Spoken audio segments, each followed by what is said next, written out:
بھاویں کوئی بھی اٹھی کھڑے تا اولیاء کرام دی مدد اون دے کٹھے ہوندی. یہ دی مثال ایک دیونا چاہساں. ترکی دا خانہ بدوش قبیلہ ہا جنہیں کلو بہن دی جہوی اپنی کہنا آئی سردیاں کی تھیں تے گرمیاں کی تھیں. انہاں نعرہ لا دیتا اسلامی نظام حکومت دا, اسلامی ریاست دے قائم کرن دا. یاری علی پیر چونکہ اولیاء دے اندر سب تو اچھا مقام سرکار غوث پاک دے نا جی, انہاں اپنا خلیفہ بھیج دیتا حضرت محی الدین ابن العربی رحمت اللہ تعالی علیہ. وہ آئے کہ ترکی دے وہ خانہ بدوش قبیلے دے پیچھے بال کھڑے.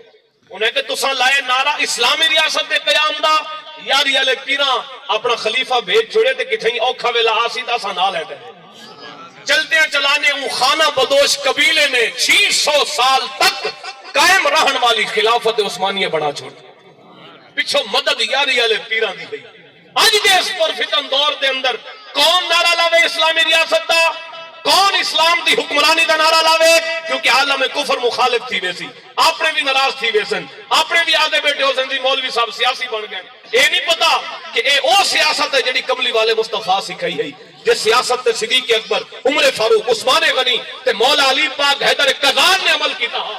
تے بہرحال ای دور دے اندر جس ویلے تحریک لبیک یا رسول اللہ نے اس ملک دے اندر اسلامی نظام حکومت دا نعرہ لایا نا, تے یاری والے پیراں اج بھی انہاں دی کانڈ خالی نہیں رکھی. علامہ خادم حسن رضوی صاحب دا چیلم ایک چٹی داڑھی والا چمکتے چہرے والا بزرگ سٹیج تے آ گئے. اساں جان دے نہ سے بعد پتہ لگے بھی یہ بابا جی سیدن حسنی حسینی سیدزادین تے یاری والے پیراں دے پوتر ہیں, انہاں دی اولاد تے چشم و چراغ ہیں. داڑھی بھی ایک مٹھ پوری ہے تے چٹی ہے, حافظ بھی ہیں, قاری بھی ہیں, عالم تے مفتی تے پیر بھی ہیں, تے یاری والے پیراں دے پوتر بھی ہیں. دنیا دے اوتے جتنا بھی گدی نشین ہیں سارے گدی نشیناں کولوں وڈا گدی نشین علامہ خادم حسن رضوی صاحب دے چیلم دے اوتے آ کے تے عربی دے اندر تقریر کھڑا کریندا ہا.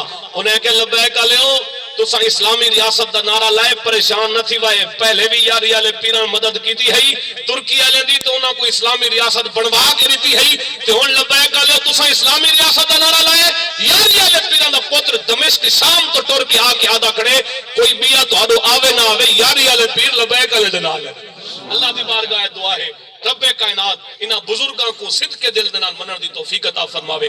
وما علینا الا البلاغ.